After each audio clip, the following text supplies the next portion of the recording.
So hello everyone and welcome back to my YouTube channel CA Vaibhav Vashishtha. So students, आज हम करने वाले हैं your chapter number 3 of Indian economic development, economic reforms since 1991. You can find notes of the chapter in the description. I have also pinned them in the comment section, so you can find the notes. और आपको केवल notes को खोलना और साथ साथ में video देखना, पूरा चैप्टर आपका क्लियर हो जाएगा। So before starting this chapter I want to tell you all people कि हम बिजनेस स्टडीज का पूरा कोर्स करके आ चुके हैं, हम मैक्रो इकोनॉमिक्स काफ़ी हद तक पढ़ के आ चुके हैं। अगर आप लोगों का कोई भी डाउट हो इन सब में, so you can comment down in this video and I will try to answer all your queries. वैसे तो मैं आप लोगों के कमेंट्स पढ़ता रहता हूँ हमारे बिजनेस स्टडीज़ की वीडियोस पे, हमारे मैक्रो इकोनॉमिक्स की वीडियोस पे कि सर बहुत मज़ा आ रहा है पढ़ने में, सर पूरा चैप्टर एक बार में क्लियर हो गया, सर नोट्स बहुत हेल्पफुल है। मैं पढ़ता रहता हूँ आप लोगों के कमेंट्स। आई नो आप लोगों को डाउट्स नहीं आए होंगे। Still if you are having any kind of silly doubts, या आपके कोई जेन्युइन डाउट्स है, या आपके अकाउंट्स में डाउट है, या आपको कोई जेन्युइन क्वेश्चन पूछना है आपके करियर से रिलेटेड किसी भी चीज़ से, सो you can comment down in on this video and I will try to answer all your queries. So let's just start our today's chapter, economic reforms since 1991 कि हमने 1991 से क्या इकोनॉमिक रिफॉर्म्स लेके आए। हम हमारे इंडियन इकोनॉमिक डेवलपमेंट की first class में हमने देखा था कि हमारी इंडियन इकोनॉमी की क्या हालत थी हमारे इंडिपेंडेंस के टाइम पे, जब ब्रिटिशर्स अंग्रेज लोग हम पे राज कर रहे थे। एंड आई नो आप लोगों के आंखों में से आंसू आ गए थे कि सर हमारी बहुत ही बैकवर्ड इकोनॉमी थी, बहुत ही स्टैग्नेंट इकोनॉमी थी। फिर हम उसके आगे नेक्स्ट चैप्टर पे पहुंचे, तब हमने पढ़ा कि हमारी 1947 के बाद में हम 5 ईयर प्लान्स लेके आए। तो हमारी 1950 से लेके 1990 तक हमारी इंडियन इकोनॉमी की क्या हालत थी हमने वो पढ़ा। हमने देखा कि 5 ईयर प्लान्स कौन लेके आया, उसके लिए कौन सी प्लानिंग कमीशन बनाई और उसका नया नाम क्या है हमारी प्लानिंग कमीशन का, वो भी कमेंट जरूर करना कि हमारी प्लानिंग कमीशन का नया नाम क्या है, प्लानिंग कमीशन का चेयरमैन कौन था, हमारे एग्रीकल्चर में क्या क्या रिवॉल्यूशन आए, ग्रीन रिवॉल्यूशन, इंडस्ट्री में आईपीआर, पीएसयूज क्या होते हैं हमने पढ़ा, हमने हमारे ट्रेड में हमने कौन सी स्ट्रेटेजी अपनाई वो हमने पढ़ा। क्या हमने एक्सपोर्ट प्रमोशन स्ट्रेटेजी अपनाई? नहीं सर, आपने बताया था हमने इंपोर्ट सब्स्टिट्यूशन की स्ट्रेटेजी अपनाई थी, where we try to save the foreign exchange unlike the strategy of export promotion where we earn foreign exchange. और सर आपने बताया था कि हमारी वो स्ट्रेटेजी इनएफिशिएंट साबित हुई थी, उसकी वजह से हमारे फॉरेन एक्सचेंज की रिजर्व्स भी गिर गए थे, सो हमको एक्सपोर्ट प्रमोशन लगाना पड़ा था।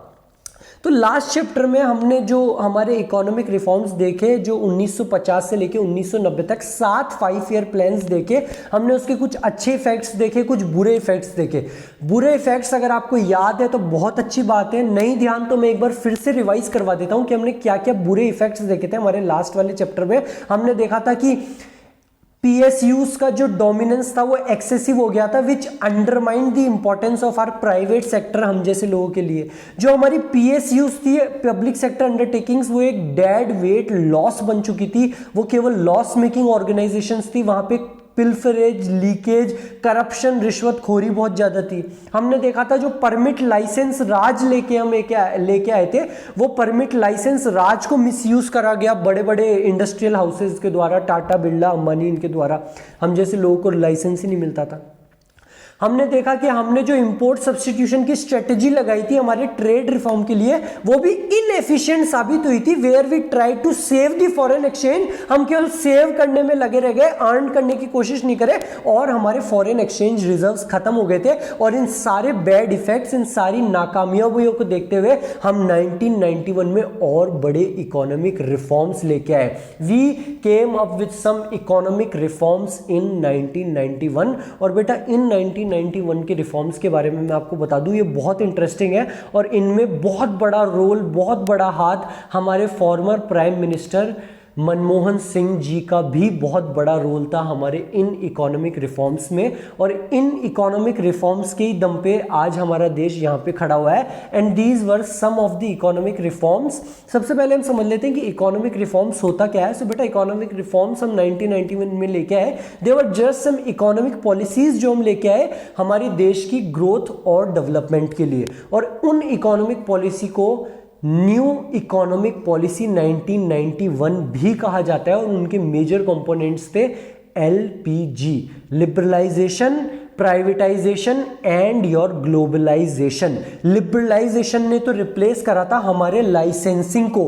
जो पहले परमिट लाइसेंस राज चला करता था कि अगर आपको कोई भी बिजनेस करना है तो आपको लाइसेंस लेना पड़ेगा, उसको रिप्लेस करा लिबरलाइजेशन से। जो पहले कोटास फिक्स थे कि इन इंडस्ट्री में केवल और केवल पब्लिक सेक्टर ही ऑपरेट कर सकता है, केवल PSU ही ये काम करेगी, उन कोटास को रिप्लेस करा प्राइवेटाइजेशन में कि हम जैसे आम लोग भी वहां पे इंडस्ट्री को एस्टेब्लिश कर सकते हैं। और जो परमिट्स थे, अगर हमको बाहर से एक्सपोर्ट करना हो, बाहर से हमको इंपोर्ट करना होता था, हमको एक्सपोर्ट करना होता था, तो हमको परमिट लेनी पड़ती थी गवर्नमेंट से। उस परमिट्स को रिप्लेस करा हमारे ग्लोबलाइजेशन में कि आप किसी को भी एक्सपोर्ट कर सकते हो और कहीं से भी कोई सी भी मशीनरी, कोई भी टेक्नोलॉजी को इंपोर्ट कर सकते हो। So your LPG replaced LQP, that is liberalisation, privatisation and globalisation, replaced licensing, quotas and permits, जो हम हमारी लास्ट क्लास में पढ़ के आ चुके हैं। तो अब ये चीज क्या है, लिबरलाइजेशन क्या है, प्राइवेटाइजेशन क्या है, ग्लोबलाइजेशन क्या है, इस एक एक पॉइंट को हम डिटेल में समझने वाले हैं, और लास्ट में हम देखेंगे कि क्या क्या फायदे हुए हमारी नई न्यू इकोनॉमिक पॉलिसी के और क्या क्या इसके कुछ नुकसान थे। Starting with the first component of your new economic policy, liberalization. कि लिबरलाइजेशन असल में होता क्या है। अभी दिवाली आई, कुछ टाइम पहले क्रिसमस आया था, अभी जस्ट न्यू ईयर निकल के गया है हमारा, तो इस टाइम पे आपके पेरेंट्स भी थोड़े से लिबरल हो गए थे कि ठीक है आज न्यू ईयर है, आज के दिन तू मस्ती कर ले, आज क्रिसमस है, आज के दिन तू पतंग उड़ा ले, आज के दिन तू आराम से दोस्तों के साथ में घूमने चलना। आपके पेरेंट्स क्या हो गए थे, थोड़े से लिबरल हो गए थे कि आज के दिन तू मजे कर ले, कल से वापस से पढ़ाई पे लग जाना। तो लिबरल का मतलब क्या है सर, एक तरीके से हमको थोड़ी सी आजादी दे दी थी, हमको थोड़ी सी फ्रीडम दे दी थी कि आज के दिन एंजॉय कर लो। The same thing goes with the industries also. जब गवर्नमेंट ने जो प्राइवेट इंडस्ट्रीज थी, जो भी कंपनीज वगैरह थी, उनको कुछ फ्रीडम दे दी, तो वो कहलाया गया हमारा लिबरलाइजेशन। आप लोगों को फ्रीडम दी गई पतंग उड़ाने के लिए, घूमने के लिए, मजे करने के लिए।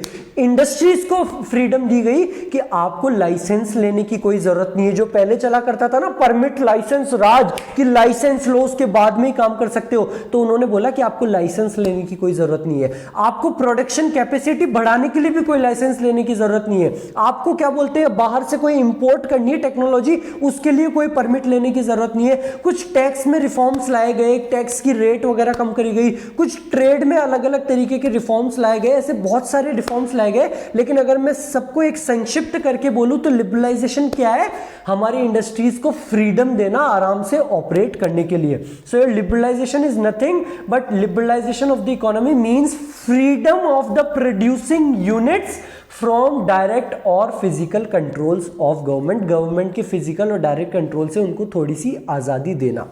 अब इस लिबरलाइजेशन में हम जो लिबरलाइजेशन के रिफॉर्म्स थे उसको बेटा अलग अलग तरीके से क्लासिफाई कर दिया, जैसे कि इंडस्ट्रियल सेक्टर रिफॉर्म्स, हमारे ट्रेड में क्या रिफॉर्म्स थे, हमारे टैक्स में क्या रिफॉर्म्स थे, हमारे फाइनेंशियल सेक्टर में क्या रिफॉर्म्स थे, ऐसे अलग अलग तरीके से क्लासिफाई कर दिया। तो पहले हम पढ़ने वाले हैं हमारे इंडस्ट्रियल सेक्टर रिफॉर्म्स। पहला और सबसे मोस्ट इंपॉर्टेंट, जहां से आपके बहुत ज्यादा क्वेश्चन बनते हैं, कि हमारे इंडस्ट्रियल सेक्टर में क्या क्या रिफॉर्म्स आए। तो जो मैंने आपको बताया, सबसे पहला रिफॉर्म एबॉल्यूशन ऑफ इंडस्ट्रियल लाइसेंसिंग। पहले आपको कोई भी इंडस्ट्री, किसी भी काम में, किसी भी बिजनेस को करने से पहले लाइसेंस लेना पड़ता था, गवर्नमेंट ने उसको एबॉलिश कर दिया। अब आप चाहो, अगर आप शर्ट की मैन्युफैक्चरिंग कंपनी खोलना चाहते हो आप खोल सकते हो, आप कुछ भी नया चीज करना चाहते हो आप खोल सकते हो, आपको लाइसेंस लेने की जरूरत नहीं है। पर गवर्नमेंट ने ऐसे बोला कि कुछ ऐसी इंडस्ट्रीज है जहां पे आपको लाइसेंस लेने की जरूरत पड़ेगी, जैसे हो गया लिकर, किसी को दारू पीनी है, किसी को सिगरेट मैन्युफैक्चरिंग कंपनी खोलनी है, किसी को डिफेंस इक्विपमेंट्स बनाने, AK-47 वगैरह। सो दीज वर 5 इंडस्ट्रीज जहां पे लाइसेंस की जरूरत थी। इसके अलावा जितनी भी इंडस्ट्रीज थी, गवर्नमेंट ने वहां से लाइसेंस को अबॉलिश कर दिया। ये 5 इंडस्ट्रीज क्या थी, liquor, cigarette, dangerous chemicals, industrial explosives और आपके डिफेंस इक्विपमेंट्स। केवल इन 5 इंडस्ट्रीज पे लाइसेंस को रखा गया, इनके अलावा सब पे से लाइसेंस को अबॉलिश कर दिया गया। पहले के टाइम पे लाइसेंस केवल इंडस्ट्री स्टार्ट करने के लिए नहीं चाहिए था, अगर आप अपनी प्रोडक्शन कैपेसिटी को बढ़ाना चाहते थे उसके लिए भी लाइसेंस चाहिए होता था। मेरी कंपनी, मेरी फैक्ट्री थी जयपुर में, मैं चाहता था मेरी एक और फैक्ट्री ग्वालियर में भी खुल जाए, एक फैक्ट्री अलवर में भी खोल दूं, एक मुंबई में, एक हमारे बरेली में, एक हमारे मध्य प्रदेश में, अलग अलग जगह में खोल दूं, तो मेरे को लाइसेंस लेना पड़ता था प्रोडक्शन कैपेसिटी बढ़ाने के लिए। गवर्नमेंट ने बोला आपको प्रोडक्शन कैपेसिटी बढ़ाने के लिए भी लाइसेंस की जरूरत नहीं है। So not just starting the producing unit, even for expansion of your production capacity, government abolished the requirement of licensing. Earlier production capacity was also linked with licensing. What to produce and how much to produce was now a matter of producer's choice depending on market conditions. अब producer की मेरी इच्छा पे depend करता था कि मैं कितना प्रोड्यूस करना चाहता हूँ और मैं क्या प्रोड्यूस करना चाहता हूँ, केवल और केवल मेरी इच्छा के ऊपर था, मेरे को गवर्नमेंट से लाइसेंस लेने की कोई जरूरत नहीं थी। ठीक है सर, ये दोनों पॉइंट एक जैसे थे, गवर्नमेंट ने लाइसेंस को अबॉलिश करा। नेक्स्ट उन्होंने क्या रिफॉर्म लेके आए? So next point is contraction of public sector. Government ने पब्लिक सेक्टर जो जहां पे इंडस्ट्रीज एस्टेब्लिश करता था उसको कॉन्ट्रैक्ट करा। कैसे करा? पहले पब्लिक सेक्टर 17 तरीके की इंडस्ट्रीज थी जहां पे पब्लिक सेक्टर को रिजर्व करा गया था कि इन इंडस्ट्रीज में केवल और केवल पीएसयूज ही काम कर सकती है, आपके और मेरे जैसे प्राइवेट बंदे उस इंडस्ट्रीज में काम नहीं कर सकते। तो 1991 में उस 17 इंडस्ट्रीज की लिस्ट को करके केवल 8 कर दिया, और आज के टाइम पे मैं बताऊं तो वो लिस्ट केवल 3 चीजों की रह गई है, एक तो एटॉमिक एनर्जी, एक रेलवेज और एक डिफेंस इक्विपमेंट्स, जो बेटा नेशनल इंपॉर्टेंस, बहुत जबरदस्त इंपॉर्टेंट चीजें हैं जो हमको जेन्युइनली नहीं दे सकते और देनी भी नहीं चाहिए। केवल उन्हीं इंडस्ट्रीज को हमारे पीएसयूज की कैटेगरी में रखा, बाकी सबको उन्होंने डी रिजर्व कर दिया कि आपके और मेरे जैसे प्राइवेट लोग भी उसमें काम कर सकते हैं। कौन सी 3 इंडस्ट्रीज है बेटा, आप लोगों को क्या ध्यान रखना है? कौन सी 3 industries? First is your atomic energy, किसी को न्यूक्लियर बॉम्ब वगैरह उससे एनर्जी जनरेट करनी है, न्यूक्लियर बॉम्ब बनाना है, तो आपके और मेरे जैसे लोग नहीं कर सकते, वो केवल पीएसयूज का काम ही है। रेलवेज और डिफेंस इक्विपमेंट्स, AK-47 वगैरह, केवल इन 3 इंडस्ट्रीज को रखा गया हमारे पीएसयू की कैटेगरी में, बाकी सारे काम आपके और मेरे जैसे लोग भी कर सकते हैं। 1991 के टाइम पे जो हम चैप्टर पढ़ रहे हैं उस टाइम पे इंडस्ट्री कितनी थी? 8। आज के टाइम पे कितने हैं? केवल 3। तो ये हमारा नेक्स्ट रिफॉर्म था कि number of industries reserve for public sector was reduced from 17 to 8, और आज के टाइम पे केवल 3, एटॉमिक एनर्जी, रेलवेज और डिफेंस इक्विपमेंट।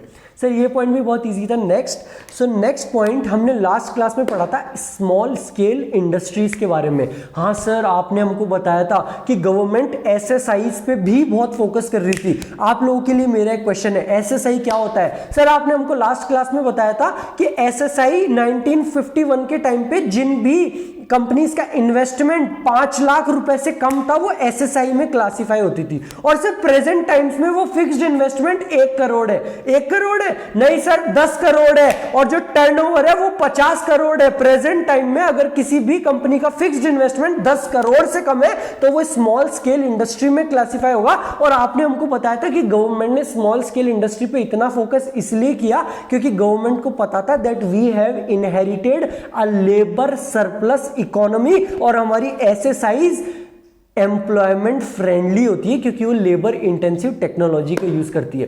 तो उस टाइम पे हमारी सरकार ने 1950 से 1990 में कुछ ऐसे एरियाज थे जो रिजर्व कर रखे थे एसएसआई के लिए ही, यानी कि स्मॉल स्केल इंडस्ट्री ही उसमें काम कर सकती है, large scale industry Tata Birla वगैरह उसमें काम नहीं करेंगे। केवल आपके और मेरे जैसे लोगों के लिए रिजर्व कर रखी थी कुछ इंडस्ट्रीज, क्योंकि गवर्नमेंट जानती थी कि ये एम्प्लॉयमेंट फ्रेंडली है, लेबर इंटेंसिव इंडस्ट्री है, तो गवर्नमेंट ने उसको भी डी रिजर्व करा, यानी कि उन एरियाज में अब लार्ज स्केल इंडस्ट्री भी काम कर सकती थी।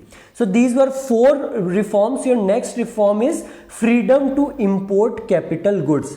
पहले के टाइम पे अगर आपको कोई भी कैपिटल गुड्स को इंपोर्ट करना था, आप लोगों की कोई भी फैक्ट्री थी, अगर आपको कोई बड़ी मशीन चाहिए जिससे आपको प्रोडक्शन करना है, तो आपको उसके लिए परमिट मांगनी पड़ती थी, गवर्नमेंट से बोलना पड़ता था कि मैं ये मशीनरी को इंपोर्ट करना चाहता हूँ। गवर्नमेंट ने उसको भी रिमूव कर दिया कि अगर आप लोगों को कोई भी कैपिटल गुड को, किसी भी मशीनरी को इंपोर्ट करना है तो आपको हमसे कोई भी तरीके की परमिशन लेने की जरूरत नहीं है। Liberalization also implied freedom for the industrialist to import capital goods with a view to upgrading their technology. Permission was no longer required for the government from the government to enter into international agreements for import of technology. So these were some of the industrial sector reforms. हमने देखा सबसे पहला licence, abolish the requirement for license, किसके लिए? नई industry चालू, नई company चालू करने के लिए या प्रोडक्शन कैपेसिटी के लिए भी? सर दोनों के लिए उन्होंने लाइसेंस की रिक्वायरमेंट को अबॉलिश करा। उसके बाद में हमने देखा D reservation of production areas. पहले गवर्नमेंट ने कुछ प्रोडक्शन एरियाज को रिजर्व कर रखा था, किसके लिए? स्मॉल स्केल इंडस्ट्री के लिए, उसको भी गवर्नमेंट ने डी रिजर्व करा।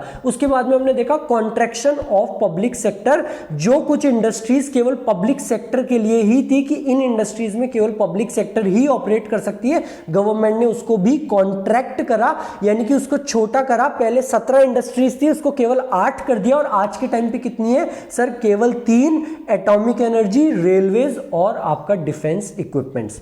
तो these were some of the industrial sector reforms of under liberalization. अब हम चलते हैं बेटा हमारे फिनेंशियल सेक्टर रिफॉर्म्स के ऊपर कि गवर्नमेंट फिनेंशियल सेक्टर के लिए क्या क्या रिफॉर्म्स लेके आई। तो क्या क्या रिफॉर्म्स लेके आई उससे पहले हम जान लेते हैं कि फिनेंशियल सेक्टर होता क्या है। तो आपका फिनेंशियल सेक्टर होता है बेटा आपके बैंक्स, आपके स्टॉक एक्सचेंज मार्केट, आपका फॉरेन एक्सचेंज मार्केट, जो हम पहले बिजनेस स्टडीज में भी पढ़ के आ चुके हैं। क्या होता है बेटा स्टॉक एक्सचेंज मार्केट? सर आपने हमको बताया था अगर हमको सब्जी लेनी है तो हम जाएंगे सब्जी मंडी में, सब्जी मार्केट में। वैसे ही अगर हमको किसी कंपनी के शेयर्स को खरीदना है तो हम जाएंगे स्टॉक एक्सचेंज मार्केट में। तो और अगर हमको फॉरेन एक्सचेंज खरीदना है, डॉलर्स खरीदने हैं, यूरो खरीदना है, हमको रशिया की करेंसी खरीदनी है, तो हमको जाना पड़ेगा फॉरेन एक्सचेंज मार्केट में। तो आपका स्टॉक एक्सचेंज मार्केट, आपका फॉरेन एक्सचेंज मार्केट, आपका बैंक्स, ये सारा हमारा फिनेंशियल सेक्टर है। और गवर्नमेंट इसमें क्या रिफॉर्म लेके आई? तो इन तीनों चीजों को कंट्रोल पता है बेटा कौन करता है? आपके बैंक्स को, आपके स्टॉक एक्सचेंज मार्केट को, आपके फॉरेन एक्सचेंज मार्केट को, इन तीनों को कंट्रोल करता है RBI, reserve bank of India. तो आप लोगों को जैसे आपके फादर कंट्रोल करते हैं, तो अगर आपके फादर थोड़े से स्ट्रिक्टनेस कम हो जाए, अगर वो आपको डांटना कम कर दें, आपको मारना कम कर दें, आपको थोड़ा डांटना कर दें, अगर वो स्ट्रिक्ट कम हो जाएंगे तो क्या हो जाएगा? वो लिबरल हो गए। वैसे ही हमारा आरबीआई भी अगर थोड़ा स्ट्रिक्टनेस कम कर देगा तो यानी कि हमारे फिनेंशियल सेक्टर भी थोड़ा सा लिबरल हो जाएगा। The same goes over here also. हमारे आरबीआई थोड़ा सा लिबरल हो गया। RBI change its role from a regulator to a facilitator. पहले आरबीआई रेगुलेट करने का काम करता था, अब आरबीआई फैसिलिटेट करने का काम करा। पहले के टाइम पे आरबीआई कहता था बैंक्स को, इधर आओ बैंक, तुमको ये इंटरेस्ट रेट रखनी है। अगर तुम किसी को लोन दे रहे हो तो तुमको 10% पे देना है, किसी को डिपॉजिट दे रहे हो तो तुमको 8% देना पड़ेगा। अब गवर्नमेंट बोला कि मैं रेगुलेटर नहीं हूं, मैं तो केवल एक फैसिलिटेटर हूं। उन्होंने बैंक्स को बोला कि जो भी मार्केट तुमको कहता है, सप्लाई और डिमांड जो भी बात कहती है उस हिसाब की एक्सचेंज रेट रख दो। केवल फैसिलिटेट करने का काम करा, बीच बीच में हस्तक्षेप करने का काम करा, उनके ऊपर राज चलाने का काम आरबीआई ने बंद कर दिया। So these were some of the reforms of your financial sector. क्या होता है बेटा हमारा financial sector? It includes banks, stock exchange market and your foreign exchange market. और इन तीनों को कंट्रोल करने का काम किसका है? रिजर्व बैंक ऑफ इंडिया का। और रिजर्व बैंक ऑफ इंडिया ने क्या करा? It change its role from regulator to a facilitator. RBI एक रेगुलेटर से एक फैसिलिटेटर का काम किया। So this was your financial sector reforms. अब हम चलते हैं बेटा हमारे टैक्स रिफॉर्म्स के ऊपर कि 1991 में या 1991 से लेके हमारे टैक्स के क्या रिफॉर्म्स आए, हमारे टैक्स स्ट्रक्चर में क्या करा। अब इतना समझदार तो आप लोग भी हो सर, हमको ये चीज समझ में आ गई। सर टैक्स रिफॉर्म्स में क्या हो सकता है? ज्यादा से ज्यादा वो ये बोलेंगे कि पहले टैक्स की रेट हाई हुआ करती थी, अब उन्होंने टैक्स की रेट कम कर दी ताकि लोग ज्यादा से ज्यादा इंडस्ट्रीज में घुस पाए। एक इंड्यूसिव यानी कि लालच दिया गया लोगों को कि वो इंडस्ट्रीज स्टेब्लिश करें। सर टैक्स की रेट कम कर दी होगी। You people are 100% right. Prior to liberalization, tax structure was quite complex and tax rate were quite high. High tax rate induce tax evasion causing loss of revenue to the government. ज्यादा tax rate थी ना तो बेटा लोग बाग चोरी करा करते थे टैक्स की, तो अल्टीमेटली लॉस होता था हमारी गवर्नमेंट को रेवेन्यू का, टैक्स रेवेन्यू का। लिबरलाइजेशन में क्या करा, following liberalization income tax and corporate tax have gradually been reduce. उन्होंने इनकम टैक्स और कॉर्पोरेट टैक्स की रेट को कम किया। ये चीज तो इजी सी क्लियर थी कि सर रेट को कम किया।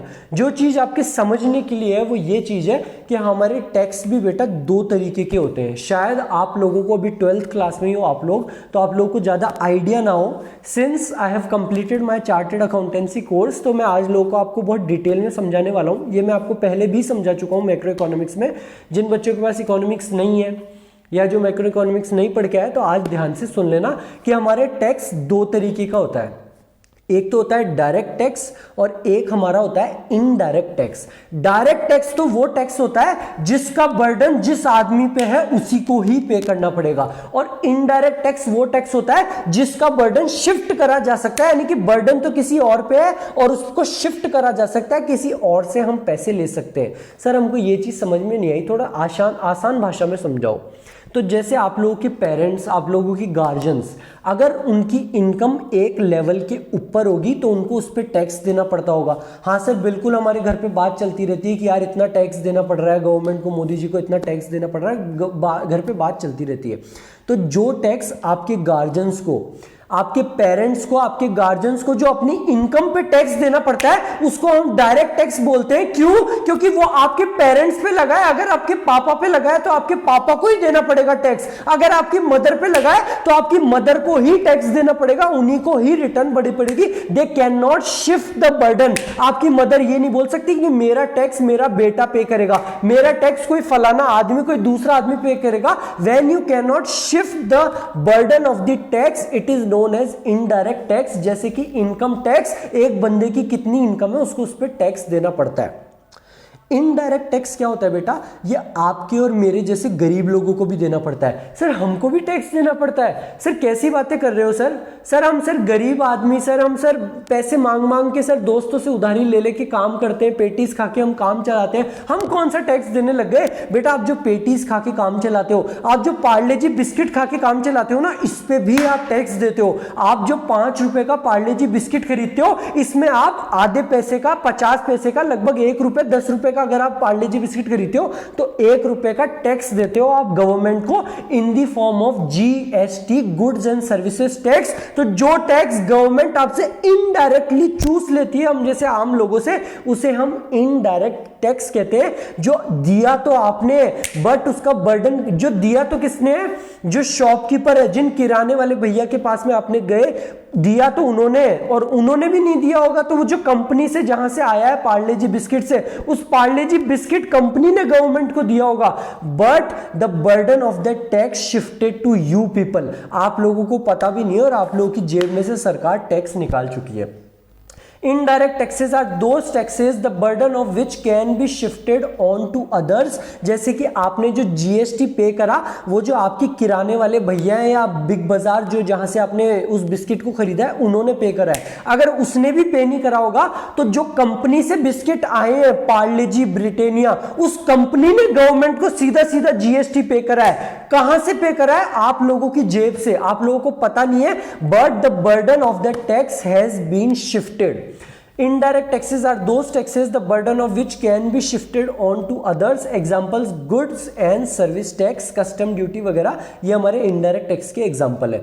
So GST Act was introduced in 2016 to simplify and introduce a unified indirect tax system in India। बेटा ये जो हमारा GST है, goods and service tax, ये हमारे 2016 में आया था और ये इनेक्ट हमारे 2017 से हुआ था। सर इससे पहले क्या टैक्स लिया ही नहीं जाता था हमारे इसके? बेटा उससे पहले अलग तरीके का टैक्स चला करता था, सर्विस टैक्स अलग होता था, वैट अलग होता था, लेकिन उस चीज़ों पे एक्साइज ड्यूटी क्या होती थी, ये सब चीज़ें आप लोगों को जानने की जरूरत नहीं है।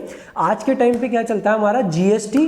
कब आया था जीएसटी? सर 2016 में। इनेक्ट कब किया गया था? 2017 में। गुड्स एंड सर्विस टैक्स क्या है? सर एक इनडायरेक्ट टैक्स है जो कि हमारे से सरकार चुपचाप से चूस लेती है। The burden of the tax can be shifted on to others. जैसे कि पे तो करा ब्रिटेनिया कंपनी ने, जो पार्ले जी की कंपनी है उसने पे करा गवर्नमेंट को, बट वो जो बर्डन था उसको शिफ्ट कर दिया था आप लोगों पे, और आपको पता भी नहीं है कि आप टैक्स दे चुके हो।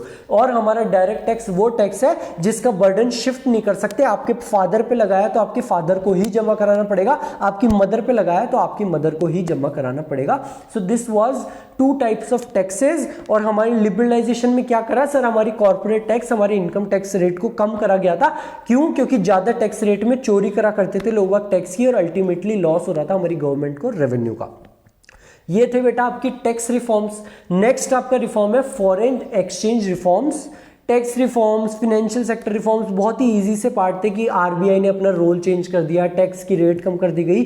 जो ध्यान देने वाली बात है, समझने वाली बात है, वो यहाँ पे है फॉरेन एक्सचेंज रिफॉर्म्स, कि हमारे फॉरेन एक्सचेंज में क्या क्या रिफॉर्म लाए गए। तो दो तरीके के रिफॉर्म लाए गए 1991 में हमारे फॉरेन एक्सचेंज के लिए। पहला रिफॉर्म मैं आपको ये समझा देता हूं जो इजी है, और नेक्स्ट सबसे इंटरेस्टिंग, इस चैप्टर का सबसे इंटरेस्टिंग टॉपिक वो हम इसके बाद में करेंगे। तो सबसे पहला रिफॉर्म तो लाया गया, हम फ्लोट एक्सचेंज रेट को ऑप्ट कर लिए। और फ्लोट एक्सचेंज रेट क्या होती है और फिक्स्ड एक्सचेंज रेट क्या होती है आपको बहुत अच्छे से पता होगा। जिन भी मेरे बच्चों को ये चीज़ नहीं पता, हो सकता है कई बच्चे जो सीबीएसई के अलावा किसी और बोर्ड से हैं, हमारे मध्य प्रदेश बोर्ड, राजस्थान बोर्ड, और उनके पास में इकोनॉमिक्स नहीं है, तो आज मैं आप लोगों को बता देता हूं कि हमारी एक्सचेंज रेट जो होती है, एक्सचेंज रेट क्या होती है कि $1 को खरीदने में कितने रुपए देने पड़ेंगे। How many rupees will be required to buy one foreign currency, that is known as your foreign exchange rate. ये हमारी फॉरेन एक्सचेंज रेट भी दो तरीके की होती है, एक फिक्स्ड एक्सचेंज रेट और एक फ्लोटिंग एक्सचेंज रेट। अब जिन भी बच्चों का क्वेश्चन है कि सर दो नहीं तीन तरीके की होती है, तो ये थोड़ा सा ध्यान दो, अभी आप लोगों को केवल यही चीज समझने की जरूरत है।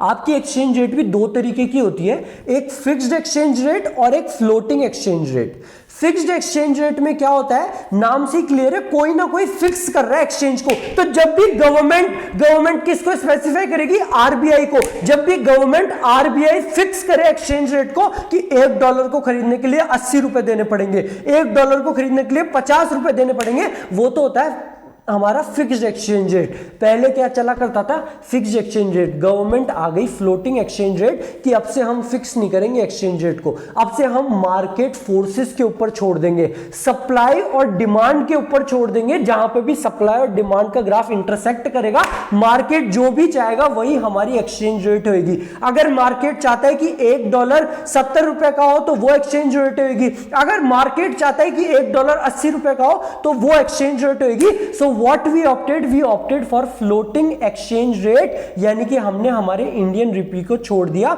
We left our Indian rupee to the free play of the market forces। अगर आप लोगों को और डिटेल में समझना है कि फ्लोटिंग एक्सचेंज रेट में मार्केट फोर्सेस कैसे डिटरमाइन करती है हमारी एक्सचेंज रेट को, तो मैंने हमारी मैक्रो इकोनॉमिक्स में उसकी क्लास डाली हुई है। मैंने बहुत डिटेल में समझाया आपकी ग्राफ के साथ में कि डिमांड का ग्राफ कैसा होता है, सप्लाई का ग्राफ कैसा होता है, कहां पे वो इंटरसेक्ट करते हैं, कैसे ये रेट तय होती है। बट आप लोगों के लिए अभी केवल इतना सा जानना जरूरी है कि हमने फ्लोटिंग एक्सचेंज रेट को तय करा, यानी कि हमने हमारे इंडियन रुपी को we left it to the free play of the market forces. और डिटेल में समझना है, जानना है, तो जाके मैक्रो इकोनॉमिक्स में फॉरेन एक्सचेंज रेट की क्लास को देख लेना। तो ये तो था पहला हमारा फॉरेन एक्सचेंज का reform, that we opted for floating exchange rate. दूसरा सबसे इंपॉर्टेंट और सबसे इंटरेस्टिंग चीज, we opted for devaluation of our Indian rupees. Sir ये डीवैल्यूएशन क्या होता है? बेटा डीवैल्यूएशन का मतलब है खुद की वर्थ को, खुद की इंपॉर्टेंस को कम कर देना। जैसे आप लोग, आपकी क्रश आपको रिप्लाई नहीं करती, फिर भी आप उसको मैसेज टिकाते रहते हो ना, हाय हाय हाय हाय हाय, रोज उसको हाय भेजते रहते हो, हाय क्यों टिपाए, रिप्लाई तो कर दो। तो आप लोग क्या करते हो, अपनी वर्थ को कम करते हो। वैसे ही अगर हमारी इंडियन रुपए की वर्थ को हम खुद कम कर दें, जैसे आप खुद अपनी वर्थ को कम करते हो, अगर हम हमारी इंडियन रुपी की वर्थ को कम कर दें, उसको कहते हैं डीवैल्यूएशन। सर हम हमारी वर्थ कैसे कम करते हैं, वो तो हमको समझ में आ गया। सर इंडियन रुपी की वर्थ कैसे कम होती है? तो बेटा इंडियन रुपी की वर्थ ऐसे कम होती है कि पहले $1 आता था 50 रुपए का। सर मतलब यानी कि अगर किसी को $1 चाहिए तो उसको 50 रुपए देने हैं। अब गवर्नमेंट ने बोला कि हम फॉरेन एक्सचेंज रेट कर देंगे $1 इज इक्वल्स टू 60 रुपीज। अब $1 आता है 60 रुपए का, यानी कि डीवैल्यूएशन हो गया हमारे इंडियन रुपीज का। सर एक सेकेंड, सर पहले $1 50 रुपए का आता था, अब $1 60 रुपए का आता है। सर 50 से 60 हमारी इंडियन रुपी तो बढ़ा है ना, तो सर डिवैल्यूएशन कहां हुआ? ये तो रिवैल्यूएशन हुआ ना। तो नालायक को ध्यान दो, पहले $1 को खरीदने के लिए 50 रुपए देने पड़ते थे, अब उसी $1 को खरीदने के लिए हमको 60 रुपए देने पड़ रहे हैं, यानी कि हमारे इंडियन रुपी की वर्थ तो कम हो गई ना। पहले जिस चीज को खरीदने के लिए कम रुपए देने पड़ रहे थे, अब उसी चीज को खरीदने के लिए अगर हमको ज्यादा रुपए देने पड़ रहे हैं, यानी कि हमारे इंडियन रुपी, हमारी डोमेस्टिक करेंसी की वैल्यू, उसकी वर्थ कम हो गई, और इसी को हम डीवैल्यूएशन कहते हैं। और हमारी सरकार ने चला के ये काम करा, उन्होंने चला के अपने इंडियन रुपी की वर्थ को कम करा। सर उन्होंने चला के अपनी वर्थ को कम क्यों किया? सर हम चला के नहीं करते सर, हमसे तो गलती से मैसेज टाइप हो जाता है सर, उसको हम चाहते नहीं है रोज हाय मैसेज करना। सर चला के हमने ऐसा क्यों करा?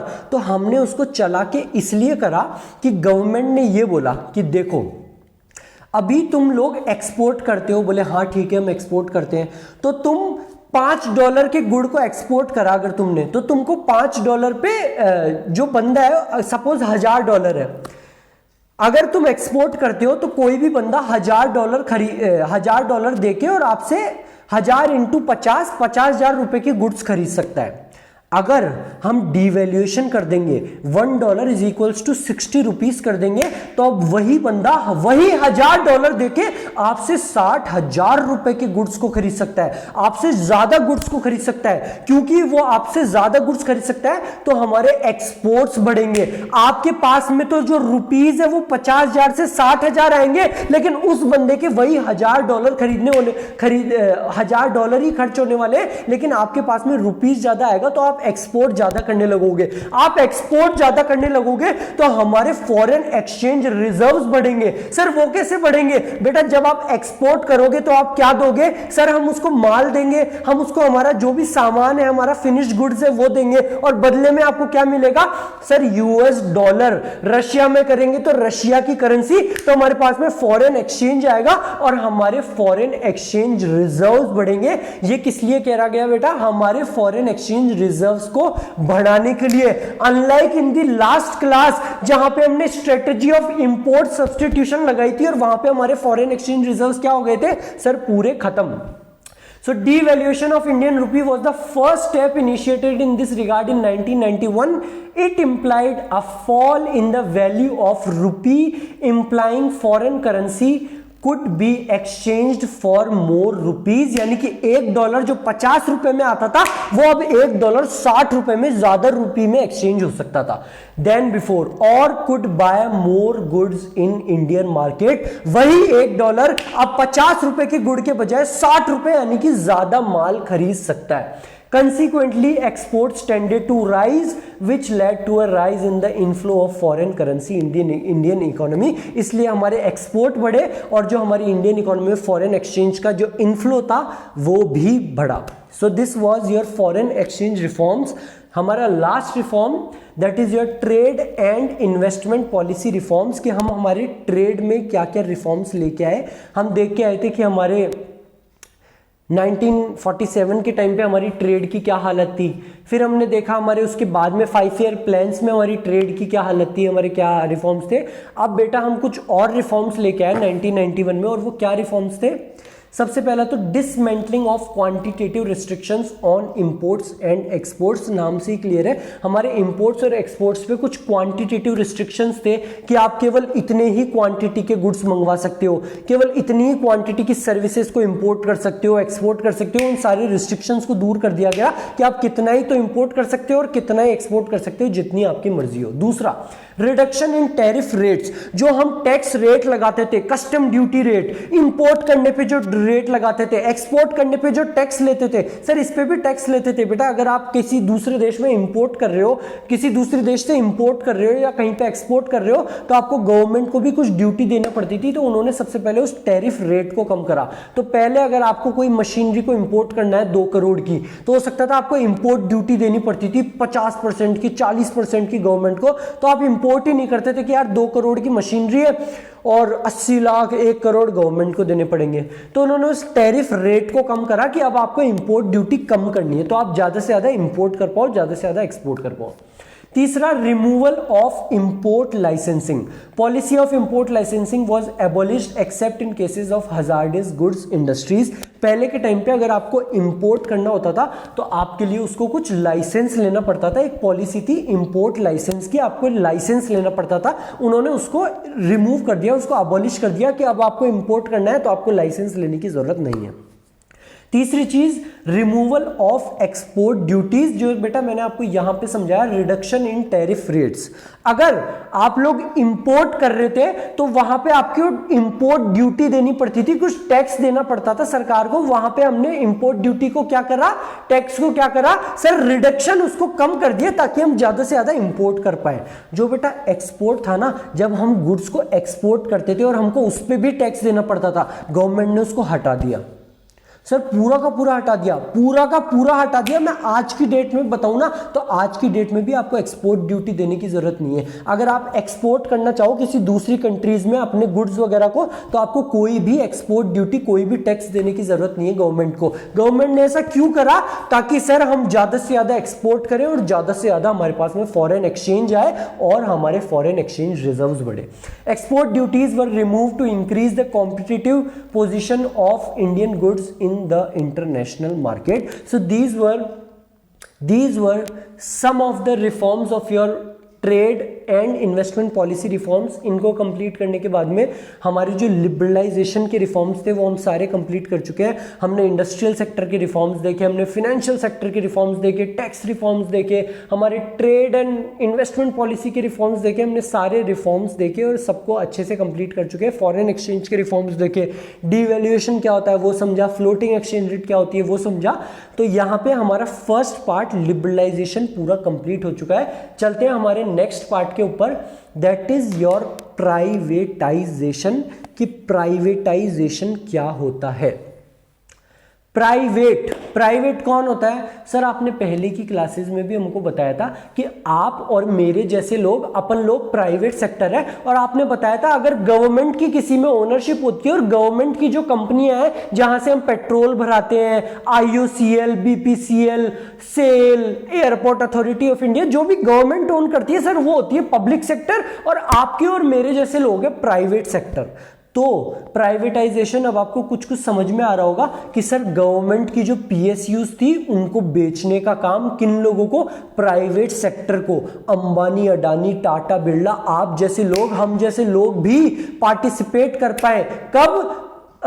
पब्लिक सेक्टर के अंडरटेकिंग्स को बेचा जाएगा तभी तो हम पार्टिसिपेट कर पाएंगे, या तो उनको बेचा जाएगा या उनके कुछ शेयर्स को बेचा जाएगा। That was known as privatization, to include the private sector in the ownership of state owned enterprises. और स्टेट ओन्ड एंटरप्राइजेज क्या थी, हमारी PSUs, पब्लिक सेक्टर अंडरटेकिंग्स, जो हमने लास्ट क्लास में भी देखा था, जहां से आप पेट्रोल भराते हो, IOCL, airport authority of India, BSNL, MTNL, ये सब क्या थी हमारी PSUs। उसमें हमारे प्राइवेट सेक्टर को इंक्लूड करना।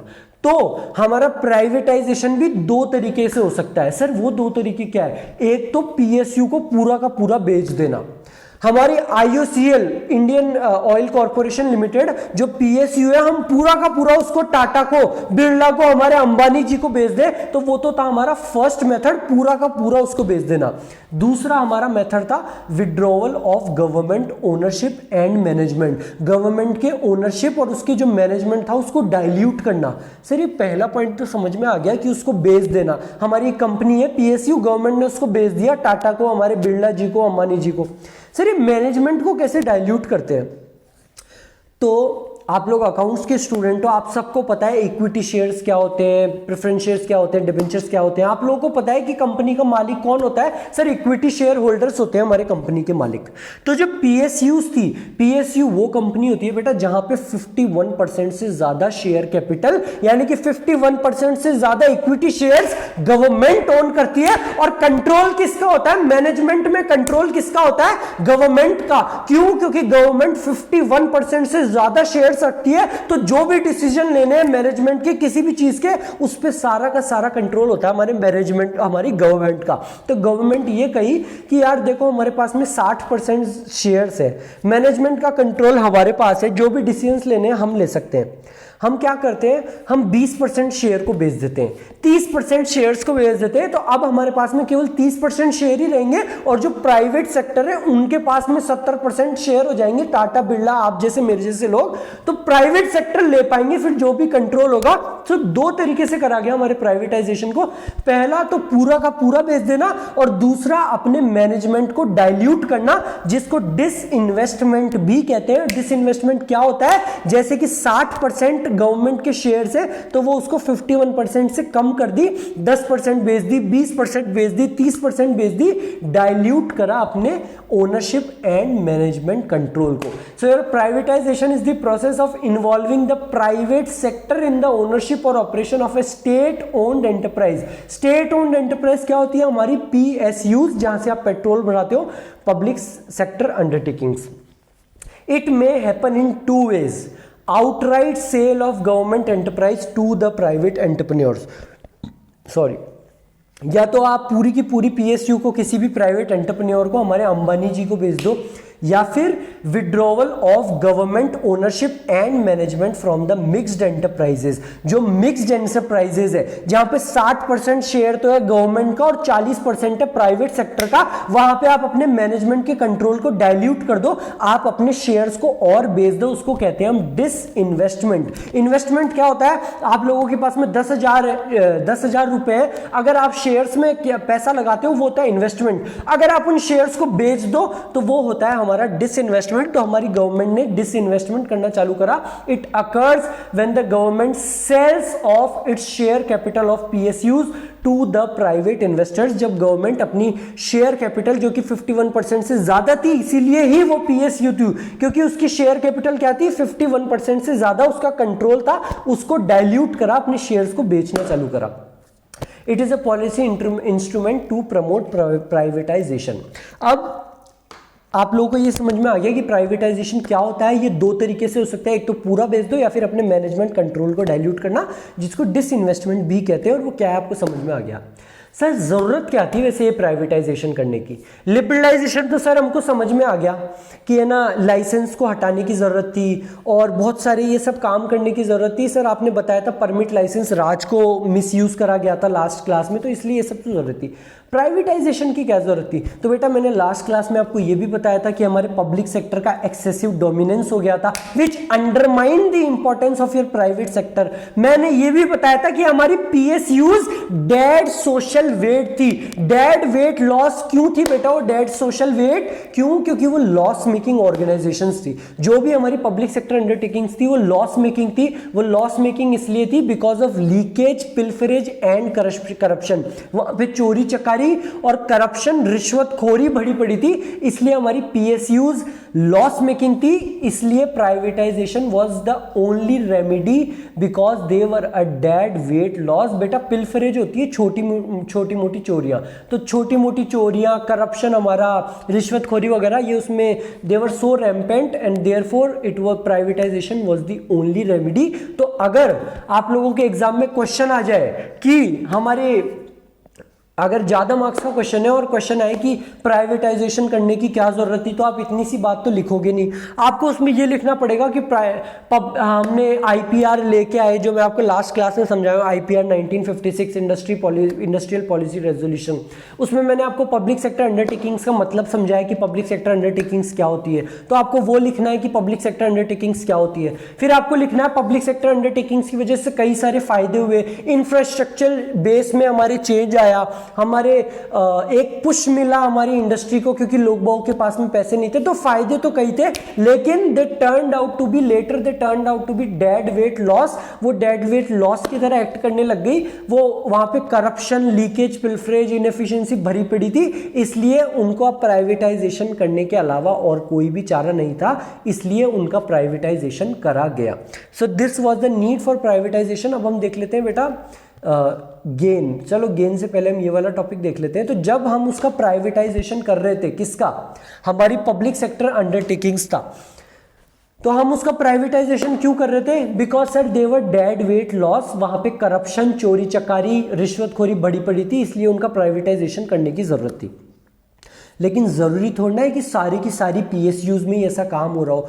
कुछ पीएसयूज़ ऐसी भी हो सकती है जो कि अच्छी हो। तो हमारी गवर्नमेंट ने आइडेंटिफाई करना चालू करा कि कौन कौन सी पब्लिक सेक्टर अंडरटेकिंग, हमारी एंटरप्राइज, गवर्नमेंट की एंटरप्राइज कौन कौन सी अच्छा काम कर रही है। जो भी बेकार काम कर रही है, लॉस मेकिंग है, उसको तो बेच दो, प्राइवेटाइज कर दो, और जो भी अच्छा काम कर रही है उनको आइडेंटिफाई करने का काम करा कि ये तो हमारे राजा बेटा है, इनको तो हम रखने वाले हैं। तो गवर्नमेंट ने कुछ नवरत्न को आइडेंटिफाई करा, कुछ नवरत्न को आइडेंटिफाई करा और उनको क्लासिफाई करा 3 चीजों में। एक तो महारत्न जो बहुत अच्छा काम कर रही थी पीएसयूज, कुछ नवरत्न और कुछ हमारी मिनी रत्न, जैसे कि example IOCL।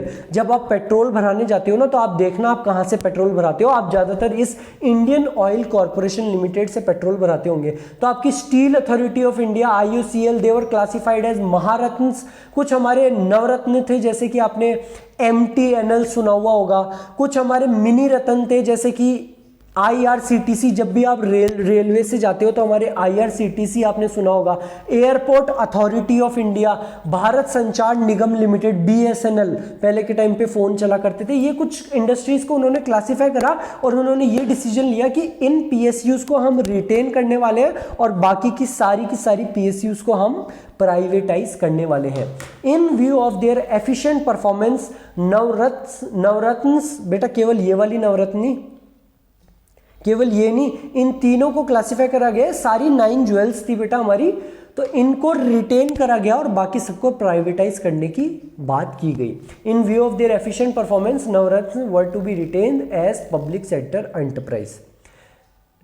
Now the next topic, gains of privatization, कि हमने जो प्राइवेटाइजेशन करा उसके क्या क्या गेन थे। तो पहला गेन तो ये था that privatization implied self interest over social interest। हमारी पब्लिक सेक्टर अंडरटेकिंग स्टैब्लिश ही इसलिए करी गई थी, क्यों? क्योंकि वो सोशल इंटरेस्ट को प्रमोट करती थी। वो ये नहीं देखती थी कि हमारा प्रॉफिट मैक्सिमाइज हो, वो ये देखती थी कि सोशल जस्टिस मिलनी चाहिए, गरीब भी गरीब ना हो और अमीर भी ज्यादा अमीर ना हो, हर गरीब को अनाज मिले, हर गरीब को क्या बोलते हैं, क्या होती है वो, इलेक्ट्रिसिटी वगैरह की सुविधा मिले, जो बेसिक नेसेसिटीज है हर गरीब को मिले, हर किसी वर्ग को वो मिले। तो हमारी जो PSUs थी वो सोशल इंटरेस्ट को प्रमोट करती थी। लेकिन हमारी प्राइवेट इंडस्ट्री सेल्फ इंटरेस्ट को प्रमोट करती है, और जब भी कोई भी बंदा सेल्फ इंटरेस्ट को प्रमोट करता है तो वो 100% कमिटमेंट के साथ में काम करेगा। पहले तो हमारी PSUs लॉस मेकिंग थी, जैसे ही उनका प्राइवेटाइजेशन करा गया, जैसे ही उसको अंबानी जी को, टाटा को, बिरला को, इनको बेचा गया, प्राइवेट एंटरप्रेन्योर्स को बेचा गया, तो प्राइवेट एंटरप्रेन्योर्स उनका सेल्फ इंटरेस्ट इन्वॉल्व है कि मेरे को मेरा प्रॉफिट मैक्सिमाइज करना है, तो वो पूरे 100% कमिटमेंट के साथ में काम करेंगे एंड देयरफॉर प्रोडक्टिविटी इंक्रीजेज। और जैसे ही उनका प्राइवेटाइजेशन करा गया, प्रोडक्टिविटी एकदम से बढ़ गई। कुछ ऐसी PSUs थी जहां पे गवर्नमेंट की शेयर कैपिटल 60% थी और वो लॉस मेकिंग थी। जैसे ही गवर्नमेंट ने अपनी जो मैं आपको सेकंड पॉइंट बताया था, प्राइवेटाइजेशन 2 तरीके से हो सकता है। जैसे ही गवर्नमेंट ने अपनी शेयर कैपिटल को 40% करा, अपने मैनेजमेंट ओनरशिप कंट्रोल को डाइल्यूट करा, प्राइवेट सेक्टर जैसे ही ओनर बना, वो 100% कमिटमेंट के साथ काम करने लग गए और प्रोडक्टिविटी बढ़ गई, और जो हमारी लॉस मेकिंग PSUs थी वो भी प्रॉफिट में आ गई। सो this was the first gain of your privatization, that privatization implies self interest over social interest। और जहां पे भी self interest इन्वॉल्व होता है तो हमारे प्राइवेट एंटरप्रेन्योर्स 100% कमिटमेंट के साथ में काम करते हैं, और हमारी PSUs की भी प्रोडक्टिविटी बढ़ने लग गई, जो PSUs अब नहीं थी क्योंकि उनको प्राइवेटाइज कर दिया गया था। दूसरा point, privatisation promotes consumer sovereignty. ये हमारा दूसरा फायदा था कि प्राइवेटाइजेशन कंज्यूमर सोवरेनिटी को भी प्रमोट करता है। ठीक है सर, वो प्राइवेटाइजेशन इसको प्रमोट करता है, लेकिन ये कंज्यूमर सोवरेनिटी असल में होता क्या है? तो बेटा consumer sovereignty is it means that production of goods and services is determined by the consumers choice as reflected through the market price structure. जब भी उन गुड्स और सर्विसेज का प्रोडक्शन करा जाए जो कंज्यूमर चाहता है, ये नहीं जो प्रोडक्ट्स प्रोड्यूसर ने प्रोड्यूस कर दिया और उसको बेचने लग जाए, जो भी कंज्यूमर गुड्स एंड सर्विसेज को चाहता है, अगर केवल उन्हीं गुड्स एंड सर्विसेज का प्रोडक्शन हो जो कंज्यूमर चाहता है, तब हम माना जाता है कि हमारी कंज्यूमर सोवरेनिटी प्रमोट हो रही है। और अगर जैसे ही उसका प्राइवेटाइजेशन करा गया तो जो प्राइवेट एंटरप्रेन्योर्स थे, आपके और मेरे जैसे लोग, टाटा बिरला, वो उन्हीं गुड्स और सर्विसेज का प्रोडक्शन कर रहे थे जो कंज्यूमर चाहता है, क्योंकि उनको पता है जो कंज्यूमर चाहता है हम उन्हीं चीज को बनाएंगे तो हमारा प्रॉफिट भी तभी बढ़ेगा। So these were two benefits of your privatization. पहला तो प्रोडक्टिविटी बढ़ी क्योंकि सेल्फ इंटरेस्ट इन्वॉल्व होता है, और दूसरा हमारा कंज्यूमर सोवरेनिटी को प्रमोट करता है हमारा प्राइवेटाइजेशन। अब बेटा हर सिक्के के दो पहलू होते हैं, ये कुछ फायदे थे हमारे प्राइवेटाइजेशन के, तो कुछ नुकसान भी थे हमारे प्राइवेटाइजेशन के। There were some imperative losses of your privatization. और पहला लॉस जो हमारा था वो ये था कि हमने असल में पीएसयू को बनाया क्यों था।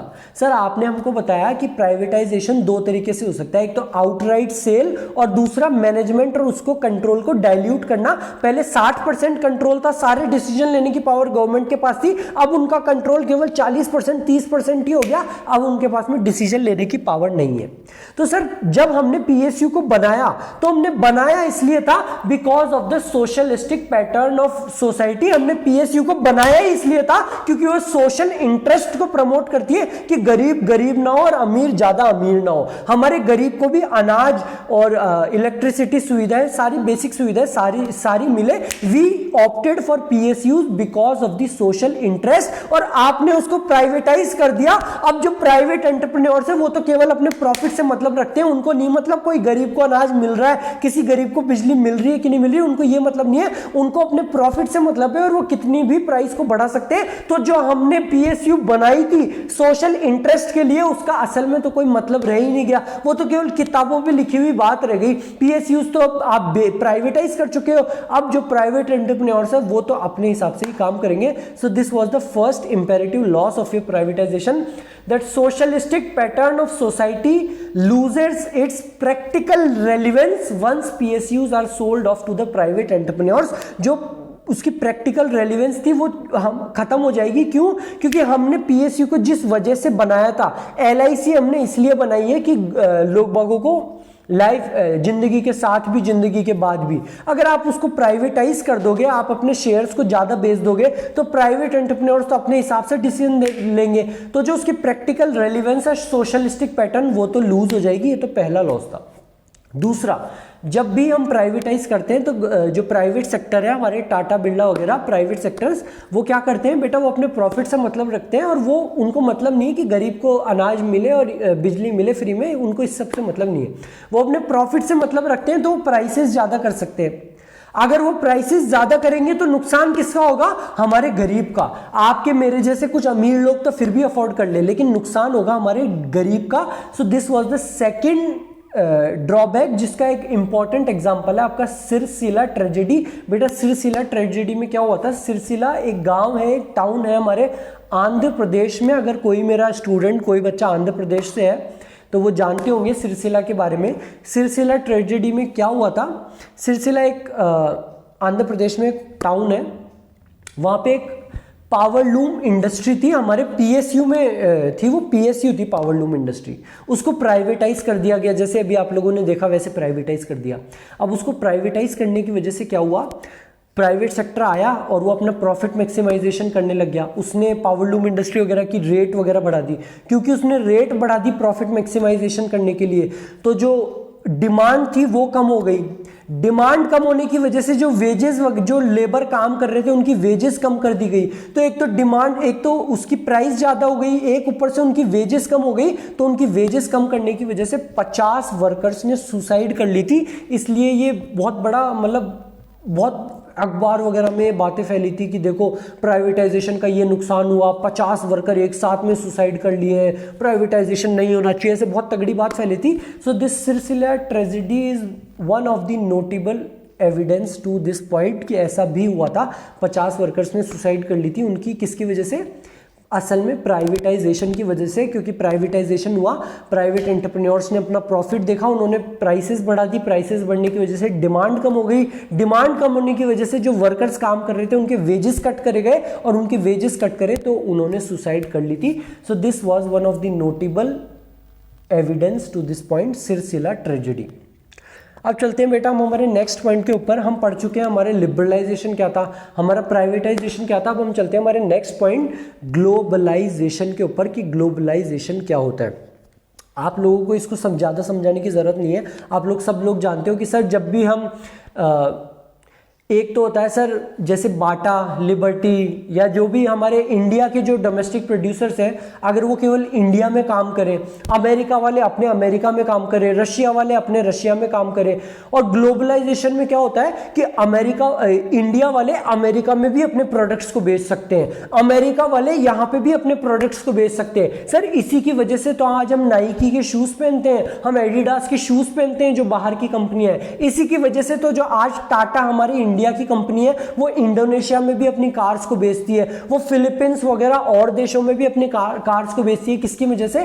ग्लोबलाइजेशन की वजह से। Where the world is treated as just one market, it defines economic interdependence and economic integration of the world economy. की सारा वर्ल्ड एक है, केवल भारत, केवल एक इंडिया ही एक मार्केट नहीं है, पूरा वर्ल्ड एक मार्केट है। कोई भी बंदा कहीं पे भी अपने प्रोडक्ट्स को बेच सकता है, कहीं के भी प्रोडक्ट्स को खरीद सकता है। ग्लोबलाइजेशन में be defined as a process associated with increasing openness, growing economic interdependence and deepening economic integration in the world economy. The world is treated as one market. Anyone can purchase the products from any country's producers, and any country's producer can sell his products in any country. This is known as globalization. और ये globalization ही है जिसकी वजह से आज आप Nike के, Reebok के शूज पहना करते हो। हमारी टाटा कंपनी इंडोनेशिया, फिलीपींस में भी अपनी कार बेचा करती है।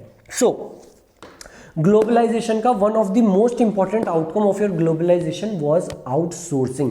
सर ये आउटसोर्सिंग क्या होता है? तो बेटा आप लोग अभी 12th क्लास में हो, आप लोगों के कई सीनियर्स या कई आपके कजन्स, कोई दीदी, बड़े भैया, आप लोगों ने सुना होगा ना कि वो कॉलेज में जाते हैं। अब उनकी कॉलेज में पढ़ाई वढ़ाई आप जानते हो, थोड़ी बहुत पढ़ाई करते हैं और उनको पैसे भी चाहिए होते हैं इधर उधर घूमने के लिए, अपनी गर्लफ्रेंड वगैरह को घुमाने के लिए। तो वो क्या करते हैं सर, घर वालों से तो कितना पैसे मांगे, वो सर जॉब करने लग जाते हैं 10,000 की, 15,000 की। तो ज़्यादातर आप लोगों ने सुना होगा कि वो कॉल सेंटर्स पे लग गए, वो कई तरीके की BPOs पे लग गए। तो बेटे कॉल सेंटर्स वगैरह क्या होते हैं? They are just business process outsourcing. BPO अगर आपने कभी सुना होगा तो BPO होता है हमारा बिजनेस प्रोसेस आउटसोर्सिंग। जैसे कि माइक्रोसॉफ्ट इतनी बड़ी कंपनी है, उसके कई सारे काम है। अब माइक्रोसॉफ्ट ये कहता है कि मैं जो भी सॉफ्टवेयर बेच रहा हूं, एप्पल कंपनी जो आईफोन वगैरह बेचती है वो ये कहती है कि मैं जो भी फोन बेच रहा हूं, हमारे मैकबुक प्रो, हमारे लैपटॉप वगैरह जो भी आते हैं एप्पल कंपनी के, माइक्रोसॉफ्ट के, तो हमारे कंज्यूमर्स को कुछ शिकायत भी हो सकती है कि मेरा ये एप्पल आईफोन काम नहीं कर रहा, मेरे एकदम से कुछ हो गया, मेरा माइक्रोसॉफ्ट काम नहीं कर रहा। तो उन हमारे कंज्यूमर्स की दिक्कतों को दूर करने के लिए हमको कोई एक क्या बोलते हैं उसको, कंज्यूमर सेल वगैरह बनाना पड़ेगा कि उनकी दिक्कतों को दूर करने के लिए।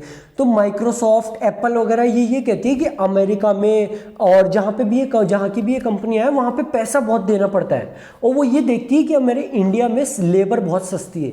यहाँ के लोगों को 12th करने के बाद में अपनी गर्लफ्रेंड को घुमाने जाना होता है, ये 10-15 हज़ार में भी काम करने को तैयार है। सो वो क्या करती है, अपने उन बिजनेस प्रोसेसेस को, जैसे कि कॉल करने का काम, कस्टमर सर्विस देने का काम, या कोई सा भी दूसरा काम, अपने कुछ बिजनेस प्रोसेसेस को आउटसोर्स कर देती है। यानी कि कंपनी तो अमेरिका की है, लेकिन वो अपने कोई से बिजनेस प्रोसेस को, कॉलिंग के काम को, कस्टमर कंप्लेंट्स के काम को आउटसोर्स कर देती है। हमारे इंडिया जैसी कंट्री में, गरीब देशों में, उस अपने बिजनेस प्रोसेस को आउटसोर्स कर देती है अपने अपने बिजनेस प्रोसेस किसी भी काम को अगर वो बाहर दे देती है उसको हम कहते हैं outsourcing. So this was one of the major outcomes of your globalization. यही ग्लोबलाइजेशन की वजह से आज आप लोग कॉल सेंटर्स में काम कर पाते हो, 15-20 हजार रुपए ले पाते हो अपनी गर्लफ्रेंड को घुमाने के लिए। It refers to a system of hiring business services from the outside world. These services include call centres, clinical advices etcetera. This is an important outcome of globalization. आप लोग समझ गए होंगे, हाँ सर ऐसे बिल्डिंग्स में हमारे दीदी भैया वगैरह कई लोग जाया करते हैं। ये काम तो होता है बेटा बाहर का, लेकिन वो अपने बिजनेस प्रोसेस को आउटसोर्स कर देते हैं। क्यों? क्योंकि यहाँ पे क्या है, सस्ती लेबर। तो ये तो इजी सा पॉइंट था। अब चलते हैं हमारी मेन चीज के ऊपर, पॉलिसी स्ट्रेटजीज प्रमोटिंग ग्लोबलाइजेशन। की हमारी ग्लोबलाइजेशन को प्रमोट करने के लिए हमने क्या क्या पॉलिसीज लगाई, क्या क्या पॉलिसीज स्ट्रेटजीज थी जो कि प्रमोट करी ग्लोबलाइजेशन को। पहली strategy, increase in equity limit of foreign investment. हमारी फॉरेन इन्वेस्टमेंट की इक्विटी लिमिट को बढ़ा दिया गया। बेटा आप सब लोग जानते हो, अगर आप लोग रिलायंस कंपनी के, टाटा कंपनी के शेयर खरीदोगे तो वो क्या होता है सर, इन्वेस्टमेंट। वो एक तरीके का आपका डोमेस्टिक इन्वेस्टमेंट है।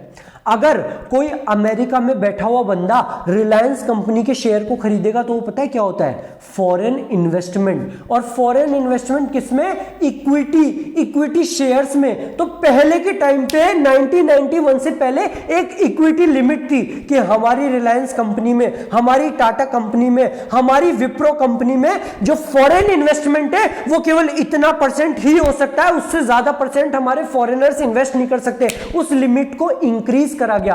पहले वो लिमिट थी 40%, उसको बढ़ा के 51 से 100% करा गया। किसी इंडस्ट्री में 75%, किसी में 60% हमारी इक्विटी लिमिट फॉरेन इन्वेस्टमेंट को बढ़ाया गया।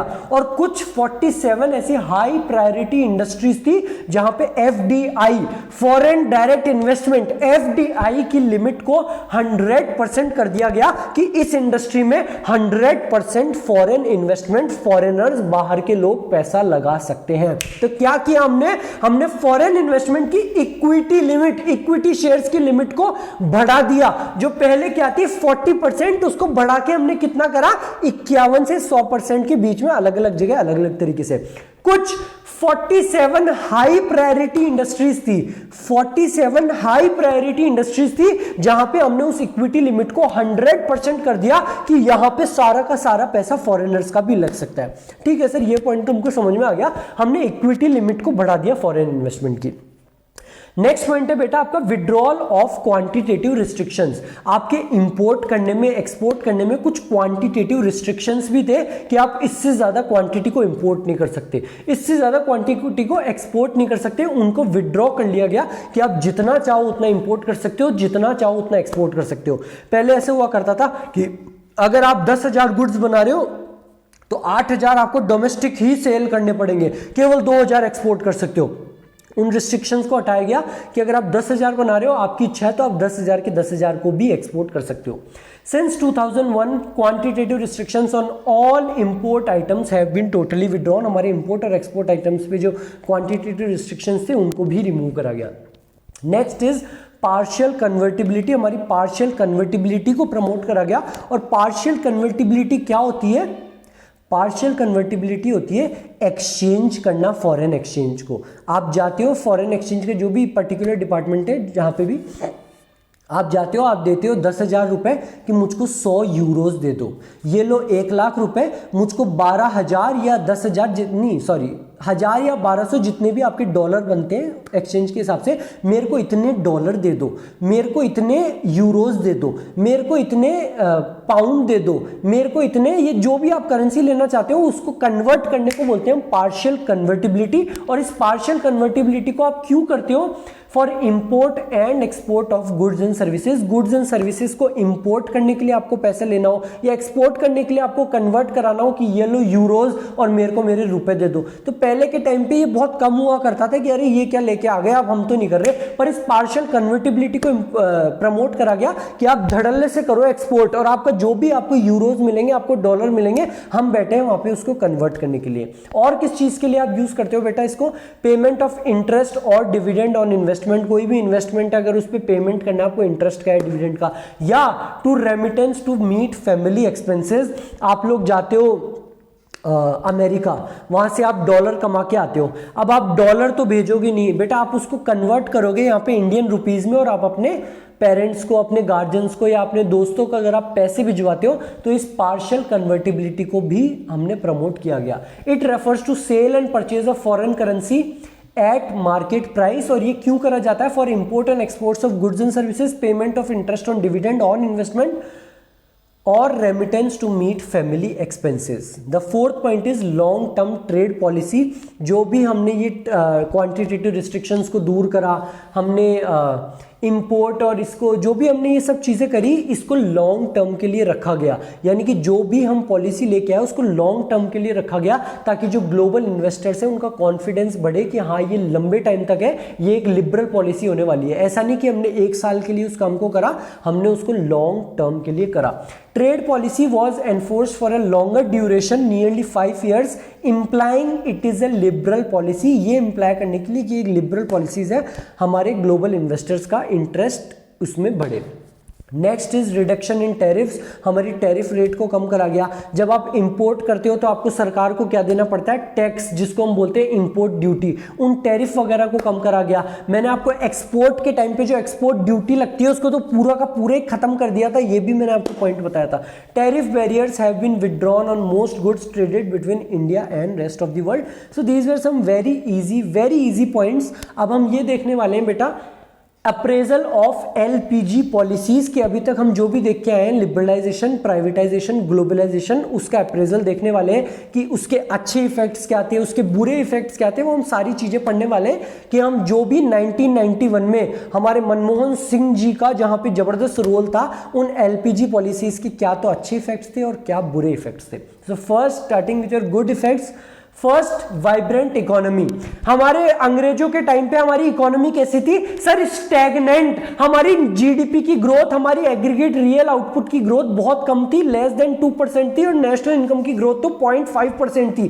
क्या अंग्रेजों की ब्रिटिश सरकार ने इसको कैलकुलेट करा था? नहीं सर, आपने बताया था ब्रिटिश सरकार ने तो कभी सुध ही नहीं ली इसको कैलकुलेट करने की। ये तो कुछ इंडिविजुअल्स थे जैसे कि आरसी देसाई और हमारे दादा भाई नायरोजी, जिन्होंने कैलकुलेट करा था। तो अंग्रेजों के टाइम पे तो वो इकोनॉमी थी स्टैग्नेंट, लेकिन हमारे एलपीजी पॉलिसीज के बाद में हमारी इकोनॉमी हो गई वाइब्रेंट एंड प्रॉस्परस। जो हमारी ग्रोथ थी जीडीपी की वो 5.6% से बढ़ के 8.2% हो गई थी 2007 से 12 में। कितनी हो गई थी बेटा हमारी जीडीपी की ग्रोथ? 8.2%, जो कि 5.6% थी 1980 से 1991 के बीच में। दूसरा पॉइंट, कंज्यूमर सॉवरेनिटी बढ़ी।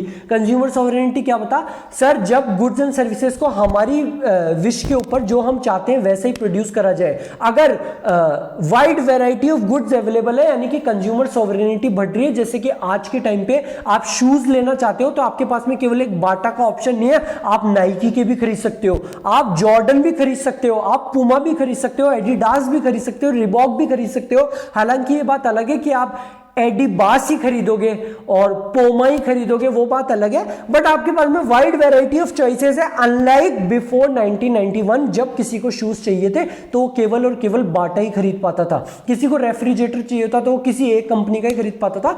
सो there was consumer sovereignty, it has expanded over time, consumer sovereignty has expanded over time. It is evident from the fact that a large variety of goods and services from the diverse global markets are now with in the easy reach of buyers. आप Nike, Adidas सब खरीद सकते हो easily, आराम से।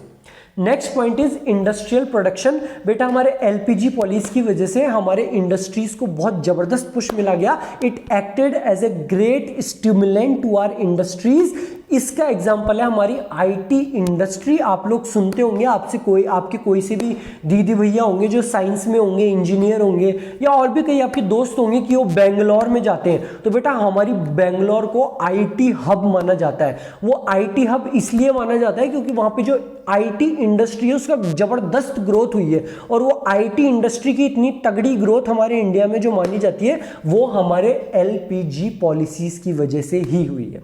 Next point, check on fiscal deficit. हमारी fiscal deficit भी कम हुई, जो पहले जीडीपी का 8.5% थी वो कम होकर केवल जीडीपी का 3.5% ही रह गई। फिस्कल डेफिसिट क्या होता है, अगर किसी को डिटेल में समझना है तो उसकी भी मैंने क्लास आपके मैक्रो इकोनॉमिक्स में अपलोड कर रखी है। अगर किसी को मैं जनरली बताऊं तो बेटा फिस्कल डेफिसिट वो होती है जब हमारे खर्चे बढ़ जाएं हमारे रेवेन्यू से। अगर आप लोगों को मिलती पॉकेट मनी केवल 1000 रुपए और आप अपनी गर्लफ्रेंड पे, अपने फ्रेंड्स के ऊपर 2000 रुपए खर्च कर देते हो, तो आपको क्या करना पड़ता है, 1000 रुपए का लोन लेना पड़ता है सर, किसी दोस्त को फोन करके कि भाई 1000 रुपए पेटीएम कर दे। वैसे ही हमारे गवर्नमेंट के भी जब खर्चे बढ़ जाते हैं उनके रेवेन्यू से, तो उनको लोन लेना पड़ता है, बोरोइंग्स लेनी पड़ती है, वो होता है हमारा फिस्कल डेफिसिट। तो जो लोन्स, बोरोइंग्स, जो फिस्कल डेफिसिट 8.5% था जीडीपी का, वो कम होके 3.5% हो गया हमारी एलपीजी पॉलिसीज की वजह से।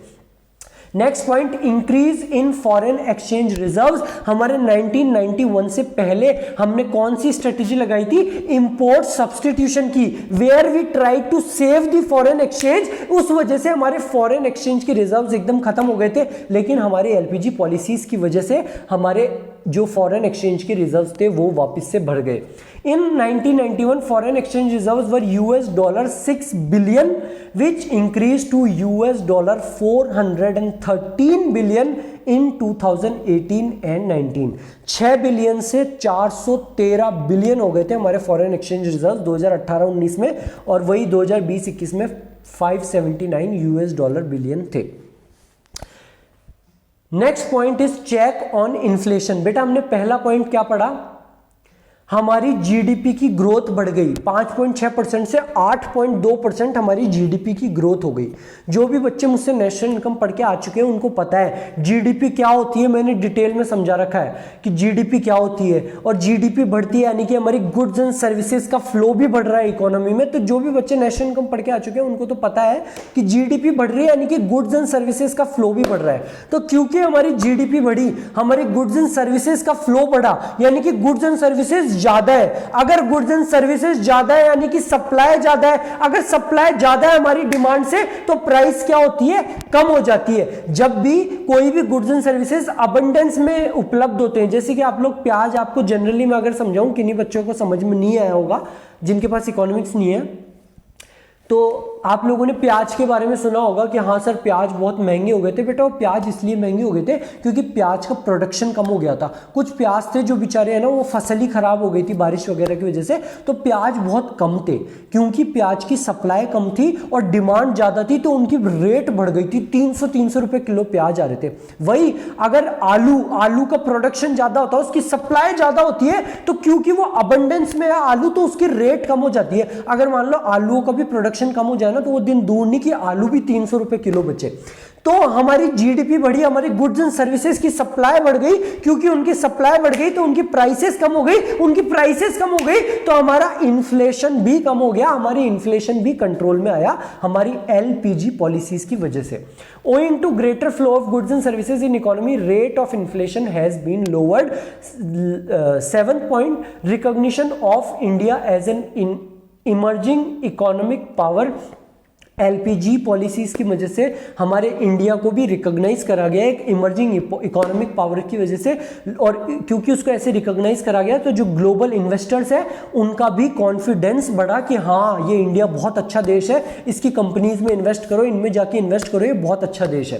This recognition not only raises India's economic ranking in the world but also boost confidence of the global investors in the Indian economy as their preferred destination of investment. The next point is shift from monopoly market to competitive market. बेटा पहले हमारे 1991 से पहले monopoly market चला करता था और अब वो मार्केट कॉम्पिटिटिव हो गया था। पहले अगर किसी को रेफ्रिजरेटर खरीदना था, एसी खरीदना था, कार खरीदनी थी, तो उसकी केवल 1 या 2 कंपनी थी। वो कंपनी जितनी चाहे प्राइस चार्ज कर सकती थी। सपोज अगर आज के टाइम पे मैं Hyundai टाटा, महिंद्रा, इन सब कंपनीज को बंद कर दें अपने इंडिया में, केवल और केवल एक मारुति सुजुकी बचे, तो जो ब्रीजा आज के टाइम पे 12 लाख, 10 लाख, 14 लाख, 10-12 लाख में जो ब्रीजा आ जाती है, वही ब्रीजा 50 लाख रुपए की आएगी और आपको देने पड़ेंगे उसी ब्रीजा के 50 लाख रुपए। जो स्विफ्ट 7 लाख रुपए की आ जाती है, वही स्विफ्ट मारुति सुजुकी 30 लाख रुपए में बेचेगी और आप लोगों को देने पड़ेंगे। क्यों? क्योंकि वो मोनोपोली मार्केट था। लेकिन एलपीजी पॉलिसी की मदद से, लिबरलाइजेशन, प्राइवेटाइजेशन और ग्लोबलाइजेशन की मदद से बहुत सारे मार्केट्स, बहुत सारी ब्रांड्स हमारी इंडियन मार्केट में आई और जो मार्केट मोनोपोली मार्केट था वो कॉम्पिटिटिव मार्केट बन गया। आज आपको कार चाहिए तो उसकी 10 कंपनियां हैं, आपको फ्रिज खरीदना है उसकी 10 कंपनियां, फोन खरीदना है उसकी बहुत सारी कंपनियां हैं। तो हर कंपनी देखती है कि यार इतना कंपटीशन है तो अपनी रेट को कम से कम रखो। कॉम्पिटिटिव मार्केट की वजह से सबसे ज्यादा फायदा आप लोगों का होता है।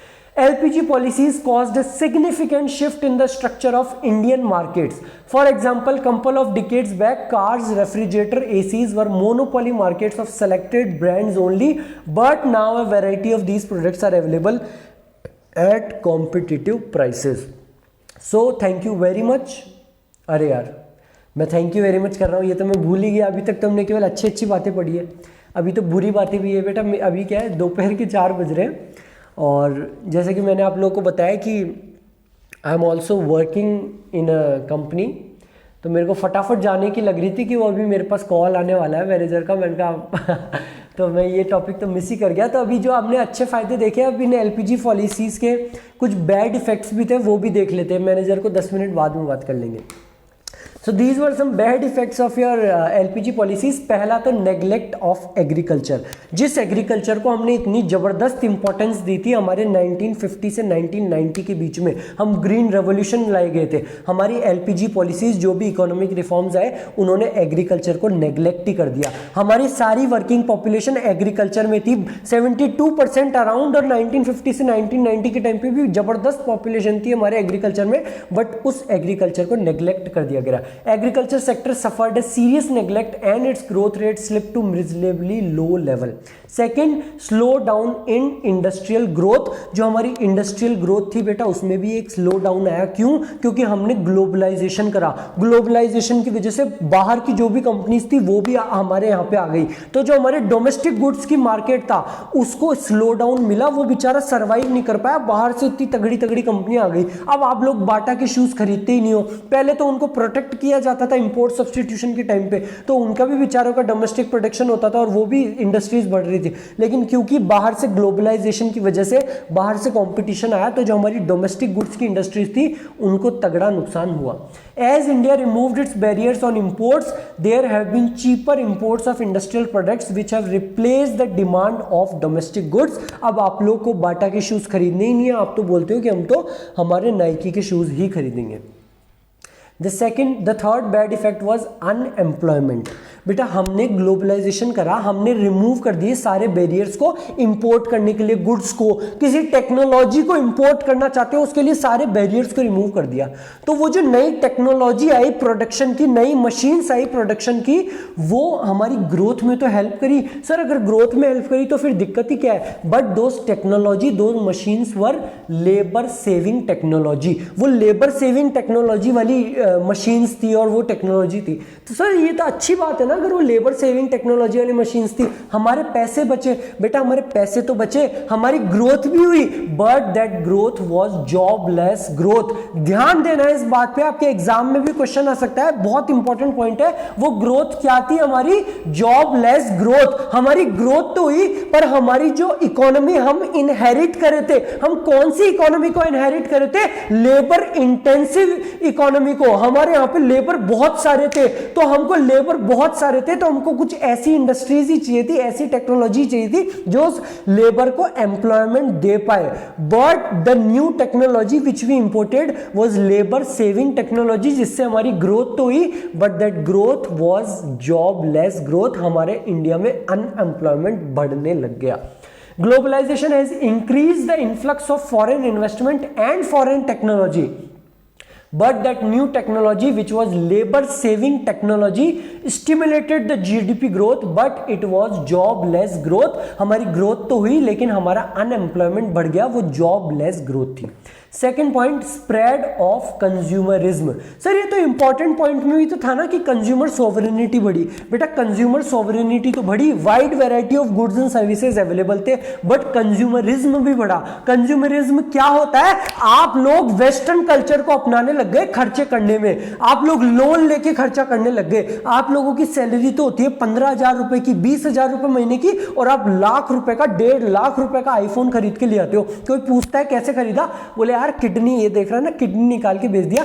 तो ये कंज्यूमरिज्म को भी प्रमोट करा हमारा 1991 की जो एलपीजी पॉलिसीज आई थी। हम लोग भी बाहर वाले लोगों की तरह से, बाहर वाले लोगों की जैसे लोन ले लेके खर्चा करने लग गए। जैसे बाहर होता है ना, वेस्टर्न कल्चर में होता है लोन ले लेके खर्चा। अगर मान लो ये जो बड़े बड़े बास्केटबॉल प्लेयर होते हैं ये जबरदस्त कमाते हैं, लेकिन ये जबरदस्त कमाते हैं और ये जितना भी कमाते हैं ना एक महीने में पूरा का पूरा उड़ा देते हैं। कई ऐसे बड़े बड़े, कोई एक वो कार चलाने वाला था F1 ड्राइवर, पता नहीं कौन सा, जो बहुत अमीर था और एकदम से गरीब हो गया था, क्योंकि इन लोगों की आदत होती है जितना कमाते हैं ना उतना का उतना खर्च कर देते हैं। तो हम लोग भी उन्हीं आदतों को अपनाने लग गए, बोरोइंग कर करके खर्चा करने लग गए। 15,000 रुपए की सैलरी है, 1 लाख रुपए का लोन ले लिया आईफोन खरीदने के लिए, दिखाने के लिए। Spread of MNCs as a consequence of LPG policies resulted in large scale spread of consumerism। बहुत ज्यादा चीजें खरीदने लगे, जो जरूरी नहीं है वो भी खरीदने लगे। कार भी चाहिए, आईफोन भी चाहिए। Indian society is adopting itself to the western culture of spending through borrowing. आप बोरोइंग कर करके लोन ले लेके खर्चा करने लग गए। Next point is urban concentration of growth process. हमारी एलपीजी पॉलिसीज की वजह से हुआ क्या? ग्रोथ तो हुई, लेकिन जो भी ग्रोथ हुई वो केवल और केवल अर्बन एरियाज में ही हुई, हमारे रूरल एरियाज को इग्नोर कर दिया गया। हमारे एलपीजी पॉलिसी की वजह से बाहर के ग्लोबल इन्वेस्टर्स आए, बाहर की कंपनियां आई, लेकिन वो कंपनियां सारी की सारी अर्बन एरियाज में ही आई जहां पे उनको इंफ्रास्ट्रक्चर फैसिलिटीज मिल पाए। जो हमारा बेंगलोर आईटी हब बना ना, वो आईटी हब इसलिए बना क्योंकि सारी की सारी कंपनियां देखी कि बेंगलोर में मुझको इंफ्रास्ट्रक्चर फैसिलिटीज बन जाएगी मेरी बिल्डिंग के लिए, वहां पे मेरे को लोग बाग मिल जाएंगे। तो सारी की सारी एमएनसीज कहां पे आई? केवल अर्बन एरियाज में ही आई, और जो रूरल अर्बन गल्फ था वो बढ़ता गया। अर्बन एरियाज जो शहर थे वो तो बहुत अमीर होते गए और गरीब और ज्यादा गरीब होते गए, तो रूरल अर्बन गल्फ बढ़ता गया। LPG policies have resulted in the concentration of growth process in urban areas. All MNCs are focusing only on urban areas where they find conducive infrastructure facilities। वो केवल अर्बन एरियाज पे focus करी जहां पे उनका infrastructure facilities मिल पाए, कि यहाँ पे मेरे को बिल्डिंग मिल पाएगी, यहाँ पे मेरे को लेबर मिल पाएगी, यहाँ पे मेरे को सारी चीजें मिल पाई। Which has widen rural urban gulf, जिसकी वजह से रूरल अर्बन गल्फ और बढ़ गया। The last impact is economic colonialism. हमको सबसे ज्यादा खतरा जो था लिबरलाइजेशन, प्राइवेटाइजेशन, ग्लोबलाइजेशन से, वो था इकोनॉमिक कॉलोनियलिज्म नहीं हो जाए। क्यों? क्योंकि हम ऑलरेडी 200 साल तक अंग्रेजों के द्वारा राज कर चुके थे। पहले चला करता था पॉलिटिकल कॉलोनियलिज्म, अंग्रेज आके हम पे राज करे थे।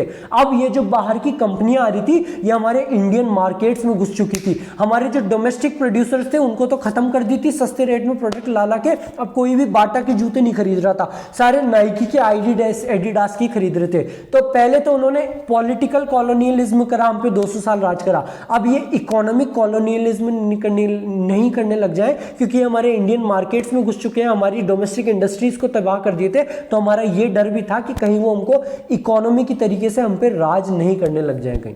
India suffered nearly 200 years of political colonialism during British rule. MNCs are exploiting the Indian markets to sell their products and are expanding their economic control. We might suffer a sort of economic colonialism. वो अपना market बढ़ाई जा रही है, अपना economic control बढ़ाई जा रही है, फॉरेन डायरेक्ट इन्वेस्टमेंट बढ़ाई जा रही है। जो कंपनी में हम बोल रखे थे कि 40% से ज्यादा रिलायंस में नहीं लगा सकते, टाटा में नहीं लगा सकते, वो हमने एफडीआई की रेट बढ़ा दी, तो वो अपना इकोनॉमिक कंट्रोल बढ़ाई जा रही है। तो कहीं हम इकोनॉमिक कॉलोनियलिज्म की तरफ ना बढ़ जाएं। जैसे कि चाइना जो कंट्री है ना बेटा, चाइना, पाकिस्तान, आप देखते हो ना कि पाकिस्तान पे इतना पाकिस्तान इतना क्यों दबता है चाइना से? वो इसी वजह से दबता है, इकोनॉमिक कॉलोनियलिज्म की वजह से। जो चाइना है उसने पाकिस्तान की इतनी बड़ी बड़ी कंपनियों को खरीद रखा है, वहाँ पे इकोनॉमी पे इतना ज़बरदस्त कंट्रोल है चाइना के कि चाइना चाहे तो पाकिस्तान को बर्बाद कर सकता है। इसलिए पाकिस्तान इतना ज़्यादा डरता है, इतना ज़्यादा दबता है चाइना से।